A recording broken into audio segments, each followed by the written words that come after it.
All right. Well, welcome to our podcast. This is your host, Jeremy Scott. And with me, of course, is Roy Hucke like Cookie. Roy. That's right. Glad to see you this morning. It's still morning, right? Yeah. It is. Well, it's morning. Yeah. So snowy morning. It's a snowy morning. It's Colorado in spring. What are you going to do? It's true. It's not really spring yet. So anyway, so Roy, what we're going to talk about what it is we are doing here. What are we doing here, That's Roy? a great question. I mean, I know this came out of a need that you saw in your work amongst your folks, and an opportunity to do some education around things that people have questions about. But why don't you start us off? What you when you came to me about this, what were you hoping? What are you seeing you needed out there in the world? It's a good question. I think I'm still exploring the true answer to that, but primarily, I get a lot of questions about the same stuff. So if I can create, a library of information that's a value-added content place that clients can go to learn about something. We talked about estate planning last time, essentially, right? Right, yeah. The basics, but it can at least help educate people in a way that they could have some more educated questions that we can go deeper on, when we want to dig into that for them specifically. But not everybody thinks that that's important at the same time. Right. So that content is just like, okay, go search it and what's important to you right now. And you can get some information without having to call somebody or go see someone face to face. And 9 times out of 10, people are like, well, I don't want to bug you. And I'm like, that's what I'm here for. It's like, but that's my job. Me. Yeah, I'll make time for everybody. But I get it. I understand it. People feel like you're busy. And so I'm trying to figure out a way that I can make that not an issue and right. Just educate them with more information, add value to them as clients, and then, potentially other people that just need that information too. Right. Do you find, I imagine you probably do you find people are like intimidated? I mean, it's like, what do we not like talking about?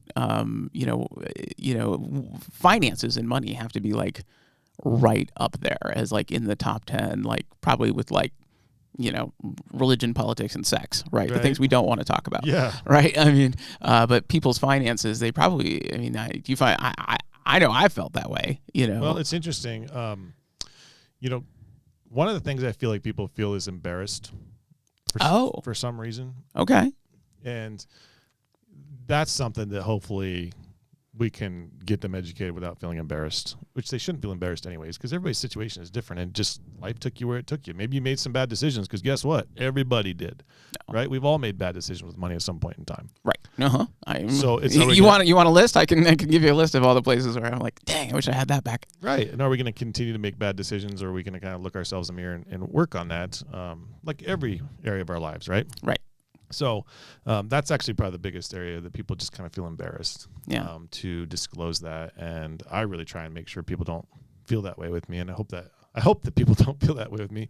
But that is probably the number one thing I see is that, especially if you have a married couple and you ask them a question and they look at each other and they're like, oh, I can't answer that question because I don't know. Right. Maybe we should talk about that, right? Right. But that still shouldn't be an embarrassment thing. But that's what I see. Number one is probably the biggest thing that holds people back from maybe asking the question. Right. I know when we first sat down and we were kind of consolidating all the retirement stuff and everything, and we kind of dug into it. And even this last go around where we had our little check-in and we're going through all the different accounts and everything, it feels like weirdly intimate. Like you're in an area of my life that I don't, I it's not that I don't think about it, I think about it, but not a lot of people are in, right? I mean, it feels personal and maybe not secret, but definitely feels private, right? Yeah. We keep your, you keep your bank login private, right? You don't want people running around there, and you're just kind of in a very private space, it feels like. And I wasn't expecting that, but this last round when we sat down and you're like, so how much is still in this account? And I'm like, how much is in that account? I'm like, do I tell them the truth? I'm sure I get that a little bit. Yeah. Well, it's I actually had a guy at the gym this morning. He's like, man, you ask tough questions, meaning that they don't have the answer, but do they necessarily want to have the answer either? Yeah.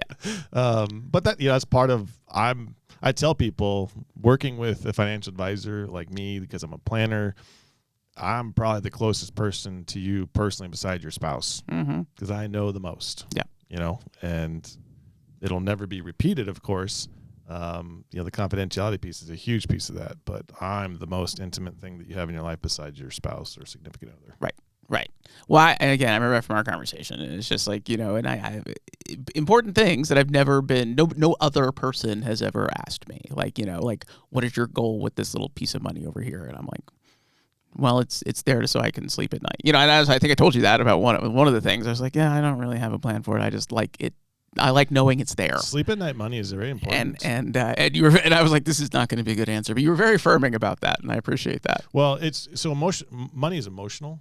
Yeah. Right. So it's not my place to tell you how to feel about it, and I can educate about you about good and bad decisions. But you know, sleep at night money is one of those things where nobody can tell you what's right or wrong. Right. And if you need it, you need it. Now, if I can educate you that it's earning you nothing versus the money market, which is still, you know, pretty safe. Yeah. That's the type of stuff I try and do for people. Right. But that's important. And the emotional piece the emotional piece of my business is not something I ever thought that I was getting into. But what's the most emotional thing? What people have the most emotion about what? It's typically money. Yeah. Right? There's more marriages that have been hurt by money than anything, probably. Yeah, I think you're probably right. Well, and it becomes a reality, you know, when it comes up at some of the most like otherwise either joyous times, like if you're, you know, getting married, say, like you brought that up, like, but then you have that whole conversation is like, do we have joint bank accounts? Do we have independent? Like, how are we going to handle all this? Should we have joint bank should we accounts? have a joint Do I bank want to have a joint bank account? You know, there's the independence that goes away. And Right. And then, or you've got, you know, kids, or you got people retiring, or, you know, and how fast can I do that? You know, or like honestly hard and tragic times of people's lives, you know, where the rubber meets the road in a lot of times is going to be around the finances. You know, how do I untangle, you know, or divorce? I've got a friend who's going through divorce right now. And one of the hardest things has been like, we have to disentangle our finances. And like, that's a chore. Yeah, unfortunately, I have to deal with that, you know, more often than not. Yeah. Unfortunately, in my business, and untangling stuff is very emotional as well. Yeah. Right. It's a very difficult situation, but life events is where people need someone like me the most, so that you're emotional about what's already going on. Mm-hmm. So to have a third party that's unemotional about your money and your situation is a really good thing to have in your life. Yeah.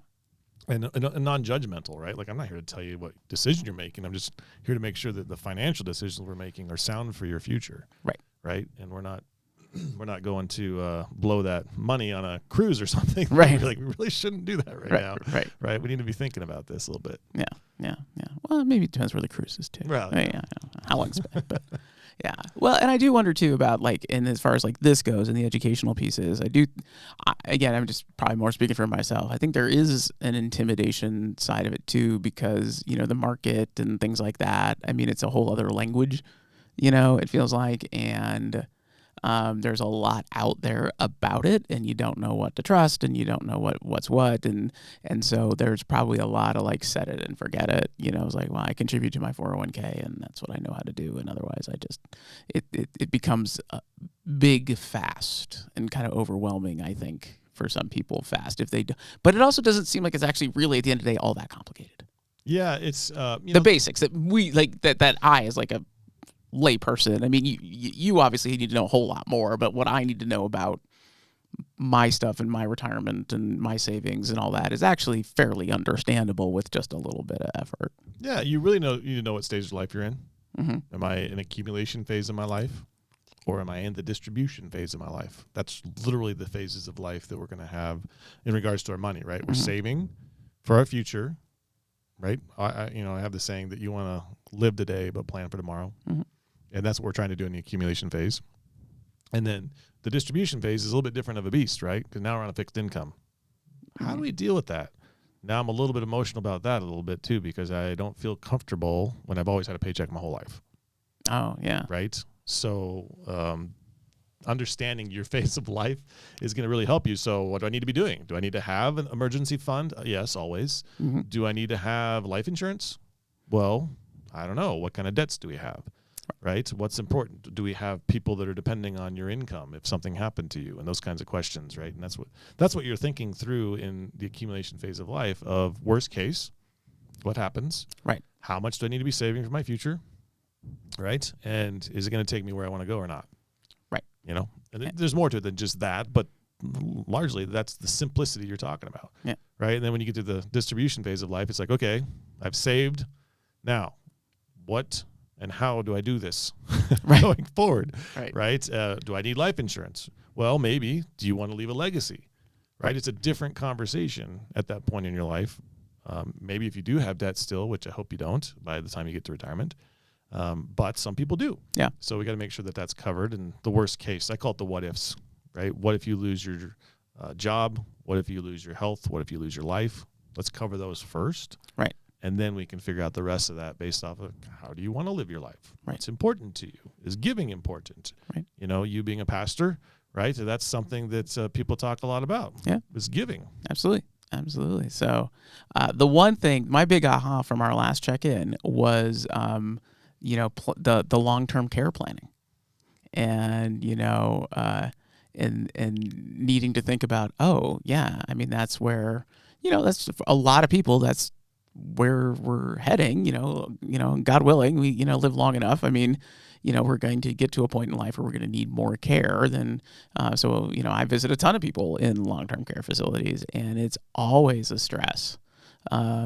For many of them, it ends up being a stress by like, where are they and how much does it cost, and the quality difference between it. So that is actually probably a whole topic for us to talk about, is that whole long-term care thing. And because I know, I mean, I have visited plenty of people, and unfortunately they end up stressing, at a time in their lives when they need to not be stressing, but it's, but there's a real variance in quality amongst facilities, basically, and it's all based on what you can afford. Yeah. And the folks that I think are there, folks that are in that age room now probably weren't thinking about that because it wasn't as much a thing when they were in the saving phase that you or I in. But now we have the benefit of knowing that's coming. So I think sitting down with you and having that conversation was like, oh yeah, I need to think about that. So, as far as what we're doing here with this podcast, I think definitely one of the episodes needs to be on long-term care and planning for that, because that's everyone's going to deal with it by itself. Because you can ask anybody the question: do you know of anybody that's ever had to deal with somebody who had a long-term care event? Yeah. Right, and we all have parents and grandparents that we probably have seen something happen. Mm-hmm. Maybe we didn't fully understand it as a kid or something like that, but that stuff happens, and it's really the largest expense. Healthcare is going to be the largest expense that people have in their distribution phase of their life. Yeah. Yeah. And, one of the things that a statistic I saw the other day, it was kind of blew my mind, but right now, if you're a married couple and you're age 65, you're both age 65 or older, actually the probability goes up, but 1 in 2 chance that one of you, 50%, one of you will live to age 90 or older. Wow. That's crazy. That's crazy. Those people are going to have to deal with long-term care events. Right. It's just how we age, just how it works. Well, and making sure they've got retirement, and just, income for that whole time. So yeah. Well, and then so I have that. So I think of myself as a seed planter, right? I had a review with some folks last night, and one of the things we talked about was long-term care as well, right? And I was like, hey, this isn't going to affect you today, right? It could, but it's probably low. But I'm going to show you the impact it's going to have on your plan so you can understand that this is coming. Right. And we need to have a serious conversation about it at some point as we get a little closer to that point of your life. Yeah. Right. And there's no right or wrong time to have that conversation. It's when people are primarily ready, but most people don't want to talk about it. Right. Well, that's the thing, right? And that's the advantage of working with somebody like you who knows how to answer their questions, right? I mean, knows how to ask the questions, right? Like, asking the questions is the important piece. Yeah. Well, and it's just an engagement. I mean, there's so much left going on in life, especially if you are at that pre-retirement stage where you're still in the accumulation phase. You're accumulating because you're working and you've got stuff going on. You got hobbies and you got, maybe you've got family, or maybe just whatever. There's life going on, so it's easy to kind of back burner all this stuff. But you do kind of need to pay attention to it, whether and so if it feels at all intimidating or you're not sure what's what, then it can get challenging. I know there was multiple times I was talking with one of the women who runs the retirement and benefit stuff for clergy in our area, for Methodist clergy in our area, and she was relating stories that there have been multiple occasions where she finally sat down and explained to somebody their retirement plan and what it looked like, and they were up, mid to late 60s, and they looked at it and like, I'm gonna have more income in retirement than I make right now, and then she's like, yeah, like, oh, well, I should retire. She's like, and just that it was good news. Like sometimes there's good news in there. They're like, oh, like I can be done now. I mean, 40 years of ministry is a long time. I mean, it gets tiring after a while. And so she's like, oh, those are my favorite conversations to have with folks, because they're like, yeah, actually you'll do fine. You actually you will get a raise by retiring, and that's not typical for most people, I don't think, but they just weren't paying attention and weren't asking questions, and nobody asked them questions. Yep, that comes to the point of why do people like me exist? Is right, because like, why are we doing what we're doing? Mm-hmm. Where is it going to take us? Let's stop and smell the roses right now of life and figure out, okay, here's where I am. Where do I want to be, and why? Why is that important to you? Right. That's the emotional piece of it. And ask somebody about, like, what does retirement mean to you? Yeah. Ask somebody that question. Ooh. That's a tough question. Yeah. What does it actually mean to me? Well, I'm done working. Oh, okay, you're done working. So does that mean you're laying in bed all day? Right. Are you getting involved in service organizations? Are you chasing around grandchildren? What is that? What does that mean? So when I actually get people to connect to that, that's when you can start kind of really dialing into what are we doing with our money and why. If we have what they call the never money, we need to make plans for that. So that legacy piece I mentioned earlier, like how do I leave some of this to my family that I really care about, and it's important to me to do that. Sure. And then I have some people that, like, I'm not leaving anything because I've worked hard for this, and they can work hard for theirs too. Right. But they need to have their own plan. Right. Right. Well, and there's an education piece that goes along with it. So, this, my son is moving into the world of full-time work for the first time and everything. And he got his little, thing about the company's, 401k plan or, and all that kind of stuff. And he kind of tossed it aside. He said, no, hold on. You need to think about that, because I would love to have put more money away when I was 18, 19 years old. Every dollar you put away now is worth way more than the dollar that I'm putting away at my age. So, it's like, just get used to doing it. And I'm like, you should go talk to Roy. Yeah, have him call me. Yeah, that's, but, being educated. Why is this important to me? Right. To be able to answer the why, almost any of those topics we were bringing up, to be able to answer the why will help us actually get to the decision point. Right. And I don't tell people what to do. I typically just ask questions and they realize, oh, this is what I want to do. Right. I'm not trying to tell them or dictate to them. I'm trying to peel back the onion, right, of what's really important to you here. Right.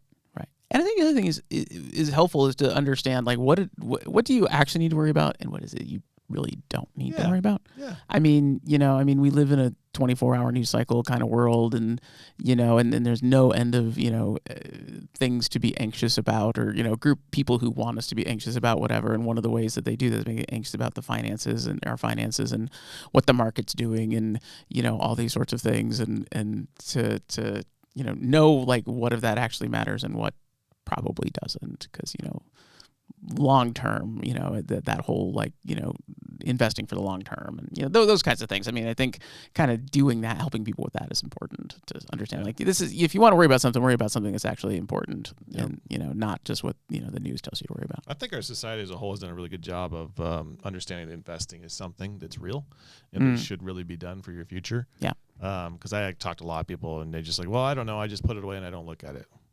I hear that a lot for like 401ks or that kind of thing. And that's good and bad, right? Typically, a lot of 401ks have default features where you can't, at least your money will get invested. But I actually know somebody who put money into a 401k and it was just going into cash. So oh, wow. They had a small portion of money compared to what they could have had it just been invested. Right. Even just in something basic. Just in something getting them a 4 or 5% return. Right.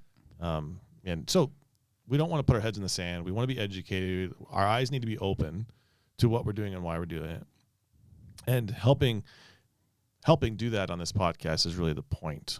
Right. But how can we do it in a way that is not, they can do it at whatever time, when they're working out, when they're driving, when, whatever's going on in their life and when it becomes important to them.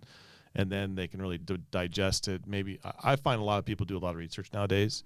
We were talking earlier about you have a YouTube channel, right? Yeah. And shout out to your YouTube channel. But Foundry Development for all of your live streaming technology needs. There you go. But, you were telling me that people, when they're looking at buying, that's the people coming to look at your reviews. Yes. Right? Yeah. So then when people are ready to consider life insurance, to consider, long-term care insurance, estate planning, financial planning in general, they're a lot of people come to me like, I need to do something. I'm an adult now. I need to start taking this seriously, right? That's what people come to me and say a lot when they're younger. Right. But that's the content to create, is so that they have something to digest, something to think about, something to maybe research, and then they call a person like me when they're ready to start investing. Right. Or if currently a client, they call me when they're like, hey, I really have some questions on this. We need to talk about this. Right. Right. Yeah. I think anything you can do that kind of gives people an opportunity to have an informed conversation.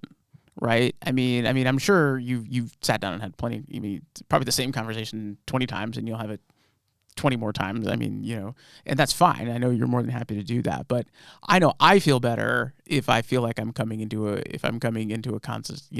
conversation about something that's important to me, where I'm not coming in totally cold. Right. I mean, and so if this is an opportunity for folks to kind of be like, okay, I know I need to think about life insurance or long-term care. So I'm going to listen to the podcast on life insurance, long-term care, and then I'm going to call Roy or whoever my person is. And then we can have I at least feel like I'm educated conversation. We're having right. We're starting from the same place. I'm not just coming in, completely cold, because that's not a good feeling. No. And just having a basic understanding. I always tell people, could you manage your own investments? Like, why do you use someone like me? Because there are self-investment options out there, right? Oh, yeah. Okay. But what do you do for a living? Well, you're a pastor. Yeah. How much do you know about investing money? Now, are you a very smart person? Absolutely. Yeah. Could you learn? Absolutely. But you're a pastor. I have other things going on. Why would you be spending your time on that, right? Yeah. So educating yourself to the point that you're like, okay, I know that this person I'm working with knows what they're doing. They care about me. Right. They want what's good for me. They're going to educate me. They're going to bring things up when they need to bring things up with me. That's what I need in my life. Yeah. Right. I don't need to know how to invest the money. I just need to know somebody who does, and that I trust, and that is looking out for my best interest. Right. I don't need to be the guy. I just need to know the guy. Exactly. Right. Yeah. Well, and I think a lot of us are in that position where, there's definitely an opportunity, as I would say, to learn enough to be dangerous. Right? I mean, learn enough to think you know what you're doing. Stay at a Holiday Inn Express. Yes, stay at a Holiday Inn so I can take care of my own retirement. Exactly. And I'm like, there's certain things where that's probably okay, and there's certain things where it's not. I actually heard a thing the other day. They were talking about the number of if you look at what private pilots crash their planes, it's people who are experts in other areas. Like, statistically speaking, like a doctor or a lawyer who gets their private pilot's license is much more likely to crash their plane than somebody who's not an expert, because they're an expert in one area. They think they can be an expert in all areas. And it's just like, you can't actually do that. Yeah. You just don't have the ability to time what I mean? Are you smart enough? Sure. But you can't. You just don't have the time. I still don't want to. Yeah. Like, there's things that what I'm curious about. Like, I'm a fan of money. Like, I like what it can do, right? I like being able to, do the things I like. I like to be able to provide stuff for my kids. We were talking before we got on about all the stuff my daughter's doing this summer, which is great and wonderful. And I like being able that she can do those things and I can provide that to her. So I like it in that regard, but I'm not, frankly, but that's right now where my interest is, right? I mean, it's the utility of it. And I'm curious. That's why I wanted to do this. You asked me why I wanted to do this. And I said, well, first of all, it's an opportunity for me to learn. I'm always curious to learn new stuff. You can't be in the church world and not be around and have to deal with money. I know pastors who try to ignore it, but you really can't. I mean, you're really the chief fundraiser in a lot of ways too for what in this role. So I've been around it a bunch and that kind of stuff. So I'm curious about it, but I'm grateful to have to have somebody else to lean on. I guess is what I want to say. So, and have somebody truly as an expert has been living and breathing it for a while. So I'm curious because I'm sure our listeners are curious. Yeah. Tell me more about like how did you end up here in this room? Yeah. Well, I mean, so I've always been interested in, communication, right? I mean, so when we set this up, I was telling you earlier, like we had all this stuff, right? Because I mean, that really is the role. I mean, the along with, fundraising, but fundraising is storytelling, but I mean, really the role of pastor, and especially in today's world, is the primary role is communication, right? I mean, in very different forms, whether it's, preparing a sermon for Sunday morning or, visiting people in the hospital, or whatever, my job and what I like to do about it is I'm there to kind of, communicate with people and do that in a way that hopefully is bringing some sense of God and God's grace into a situation, right? And sometimes it's about just showing up, and sometimes it's about what you don't say, and sometimes it's about what you say. So I think that's one of the things that I enjoy doing, and I've always really liked helping people understand things, right? I mean, I always find it interesting that people tolerate as much as they tolerate around here, because I swear to God, sometimes it's just the sermon is me 20 minutes of geeking out about the Greek from the Bible, and I'm like, I'm just pretty sure I'm the only one who cares about this. But you all sit there and smile and nod while I do it, so that's great. And I throw in a nice little cute story about a dog or something just to keep you all excited. But I'm just curious about it, and I just see, like, this specifically, I just see how much this impacts people's lives. It's always a conversation I have with people when I'm doing premarital counseling. There's a couple of conversations we always have about things that are potentially can be potentially fraught in a relationship, and one of them is always money, right? And it's not that anybody's right or wrong, but if you've got somebody that's kind of more of a spender marrying somebody who's a bit more of a saver, if you want to, kind of classic sense of it, you need to know that. That doesn't mean you can't have a successful relationship and a successful marriage, but you kind of need to know that from the beginning. And so I just see, how much this impacts, people's lives. And again, we talked about earlier, like even just visiting people in later in life when they're in either in a retirement home or some kind of facility or whatever, is how much, stress or non-stress they feel about where they are. And it's all related to what they have and whether they can provide for themselves and their family. And, it's every part of life. I mean, it's such a big part of life, and so much of your life is determined by your financial health. And it impacts everything else, because if you're stressed about your money, if you're stressed about, your financial health, or if it's causing stress in your marriage or whatever, that affects your mental health. It definitely affects your spiritual health, and on down the line. So it's one of those things that's like really, really important. Well, we talked about life events. Yeah. As a thing that's a trigger for people, and you definitely work in life events. Oh yeah, I got them all with people. Yes, you do. And it was interesting. We've talked before about how some of the skills of what I do in my profession are very much the same skills that you have in your profession. Yeah. Right. Because it's a lot about relationships. Mm-hmm. It's about education, of course. Yep. Right. And it's about making sure that people feel welcome, and that they feel like they're understood, and that what's important to them is getting out. And then how do you manage the relationships within, all of that good stuff. But many things parallel, which is I found that quite interesting, because I never thought about it that way, but it's very true. Yeah. Because I talk with people, you talk with people about the most intimate of intimate, in my opinion, which is their spiritual life. Yes. Right. And I talk about, I'd say step 2, right? Second most intimate, right, probably is their money. Right. Right. 1 and 2. Yeah. No, I think you're right. And I was just going to say that. I mean, I think we're both mucking around, and, or can feel that way. And people's really for some people, it's a very private thing. I mean, a lot of people are very, I mean, there are people who aren't, but there's a lot of people very, especially when it comes to their faith, they're very private about it. I'm sometimes surprised, what people will say to me about, their own personal faith and where they are, and, and either the confidence or lack of confidence they have in it, and that kind of stuff. And nobody is ever where you think they are. Like, that's the thing I learned very early in ministry. It was just like, you can't take for granted that the person who's been sitting in that pew for 60 years, has a has a deep personal abiding faith, and you can't take for granted the person you only see over Christmas and Easter doesn't, right? I mean, it's interesting, and I think something that people keep pretty close. Well, I find that another parallel where people talk about being embarrassed. Mm-hmm. I said that about money. Yeah. I think the same thing is about their spiritual lives. And when you talk about the Bible specifically, if people don't fully maybe know or remember, they heard the story once but they can't recall it, they feel embarrassed because the movies make it like I can quote the verse and we can have a verse battle. Oh, here, yeah, right? Yeah. But that's not real. That's not real life. No. And it's also not helpful. No, it's not. Even if you could, it's like whatever. It's not. But I liken that to being the little kid. Even my own spiritual walk is being a little kid in the classroom when you're like looking around. You're like, is somebody going to ask the question? I shouldn't ask the question. Everybody probably knows, but I don't know. Right. You know what I mean? Right. And that's so.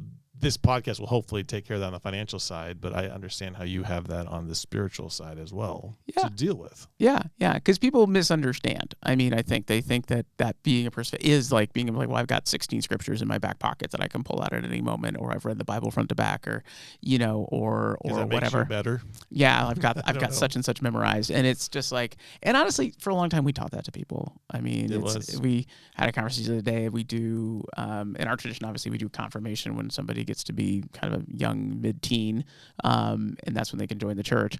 Confirmation doesn't look like it used to, because it used to be about like memorizing scriptures and can you put the right punctuation in the Lord's Prayer and stuff like that. And now we use a mentor-based one. It's a lot more like digging into the questions, and because your faith should be a practical thing for you, right? It should be something that affects your life on a regular basis.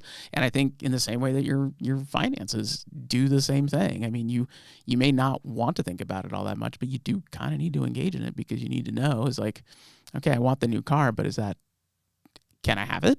And maybe I can. Should I? Yeah, should I? Yeah, but maybe I should, and maybe it's okay, and then I don't have to feel guilty that I did something stupid. Yeah. Or maybe you need to wait. Yep.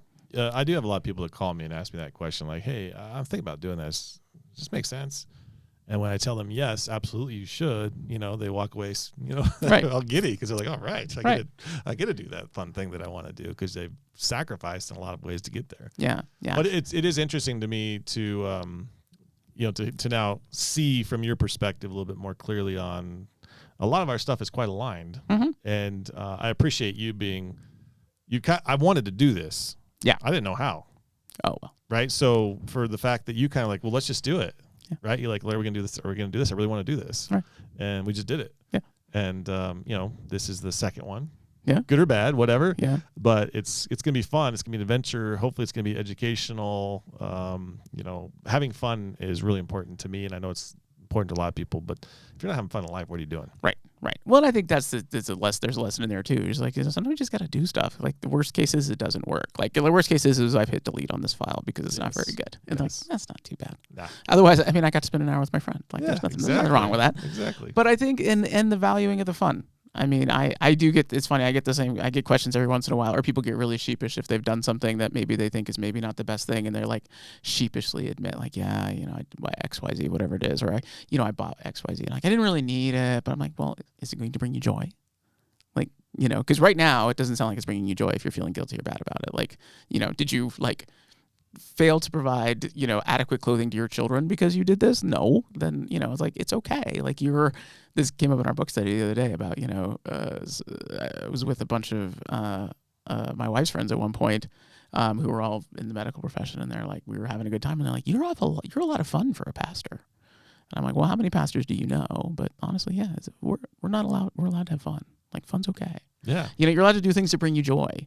Right. And that's a good enough reason sometimes to do things, I mean, that's, what's, vacations or, whatever it is, like, sometimes if you're not harming yourself or you're, harming your long-term financial future, if you want to like, make room for fun things. That's actually the most probably fulfilling part of my job is when people like, hey, Roy, we want to do X, whatever that is. It's something that's fun. It's something that's going to be a stretch for them. Mm-hmm. And we actually talk about how we're going to do it.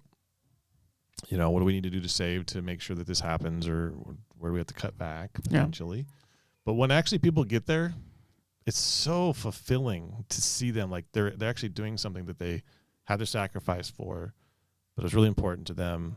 Yes. They succeeded in getting that, and then they go enjoy it.